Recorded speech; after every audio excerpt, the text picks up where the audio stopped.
Kennen Sie die Situation? Sie wollten es unbedingt vermeiden, im Theo zu begegnen. Und sie laufen auf der Strasse geradeaus, ausgerechnet in Theo rein. Oder während ihrer Saft-Diätkur sticht ihnen doch einfach alles ins Auge, das dick macht. Sie sind unfreiwillig Single und sehen sich von lauter glücklichen Pärchen umzingelt. Oder sie wollen ums Verroten schwanger werden und plötzlich hat es rundum hochschwangere Frauen. Wes das Herz voll ist, des geht der Mund über, so heisst die Redewendung. Also das, was uns beschäftigt, das sehen wir Zentrum. Das hören wir Zentrum. Und umgekehrt, was wir sehen und hören, das beschäftigt uns. Die Grönländer haben scheint 49 Wörter für Schnee. Das ist kein Wunder. Immerhin haben sie ja dauernd Schnee um sich herum. Uns allen ist, glaube ich, ziemlich bewusst, dass wir eine immer egoistischere Gesellschaft sind. Ein einiges Volk von ich-bezogenen Einzelkämpfenden. Die Medien brauchen sogar das Wort Ich-Zeitalter. Aber warum sind wir eigentlich so ich-bezogen worden? Ich behaupte jetzt einmal, die Antwort ist simpel. Wir sind darum so ich-bezogen, weil sie in unserer Sprache nur so wimmelt vom Ich. Wenn Sie jetzt denken, ich übertreibe ein bisschen, dann hören Sie die paar nächsten Sätze. Die strotzen nämlich nur so vor lauter Ich. Nicht nur bei all unseren persönlichen Versicherungen, sondern auch vor Gericht geht es immer ums Ich. Schau mir den Wort ins Gesicht. Jede Geschichte, jedes Gedicht spricht vom Ich. Alle sind aufs Ich erpicht. Wenn ich meine Nichte, die Michaela vom Klavierunterricht, bei der Frau Richter abholen, einer alten Dame mit Gicht, und wir dann gehen essen, nämlich Kichererbsen mit reichlich Meerrettich, ein herrliches Gericht, das Michaela uns eigentlich gern hat, dann rede ich eigentlich die ganze Zeit von mir. Sehen Sie, ehrlich, ich finde es schlicht peinlich. Egal, von was man redet, man spricht von sich. Wahrscheinlich oder ziemlich sicher ist das Ihnen gar nicht richtig bewusst gewesen. Dabei ist es schlicht widerlich, wie sich unsere Aussage in sich selber widerspricht. Mir geht es sicherlich nicht um mich. Inhaltlich ein unegoistischer Satz, aber 4-mal ich. Ich liebe dich. Eine Liebeserklärung als du. 3 Wörter, aber gleich 2-mal ich.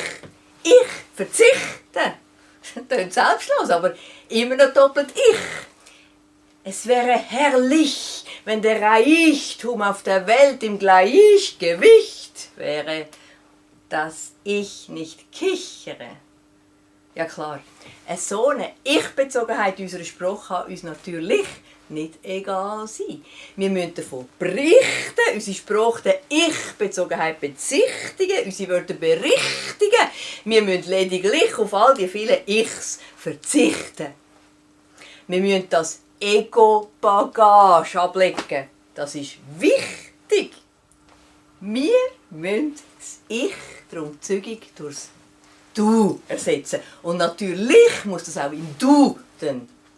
Wir müssen das Du anstreben, nur schon aus psychologischen Gründen. Das Du macht unsere Gesellschaft innerlich reich, weich und herzlich. Der Satz wird dann auf einmal ganz anders. Das Du macht unsere Gesellschaft innerl-du, redu, wedu und herzl-du. Alle Richard, Friedrichs und Michaelas müssen umbenannt werden in Duard, Frieder-du und Mduaela. Ja, als Dichterin ist für mich Verpflichtung, die wichtige Geschichte endlich ans Licht zu bringen. Aber stattdessen soll es heissen, als Duteri ist für Du, für Verdutig, die verdutige Gestut, endel Du als Dut zu bringen. Nur wenn wir auf das vielgesagte Ich verstutet, wird unsere Gesellschaft gerettet. Wir alle sollten zur Eistut kommen. Jede Gestut sperdut denn, jedes Getut bertutet denn vom Du. Wenn wir aber beim Ich verharren, werden wir gleich erbeltun. Wenn wir es nicht entel du neu ihr tutet, dann werden wir todstuer vertutet werden und schlussendlich du, natürlich du, aussterben. Haben Sie das Tier namens Ichthyosaurier schon mal noch jemand live gesehen? Kaum. Den Ichthyosaurier können Sie nämlich in keinem Zoo besichtigen. Der Ichthyosaurier, das Urtier mit Flossen, ist ja so hässlich ich-bezogen, dass es ausgestorben ist. Sehen Sie? In diese Richtung führt der Egoismus. Egoisten sterben schlussendlich ich aus. Hat der Ichthyosaurier sich Tuthyosaurier genannt, dann wäre er heute noch am Leben. Todstuer. Wenn Sie das verduttige Beispiel nicht überzeugt, dann friss ich einen richtig grossen Bottich Kicherbouwerli. Und eine noch schlimmere Strophe. Ich höre auch noch freiwillig 10 Minuten im Ichtelsackspiel zu. Ich korrigiere.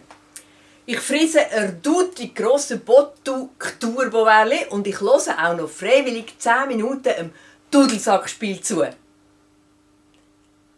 Und weil ich keine Lust habe auszusterben, heisst der Text ab sofort nicht mehr «Und täglich dichtet der Ichtelsack», sondern «Und täglich du tutet der Dudelsack».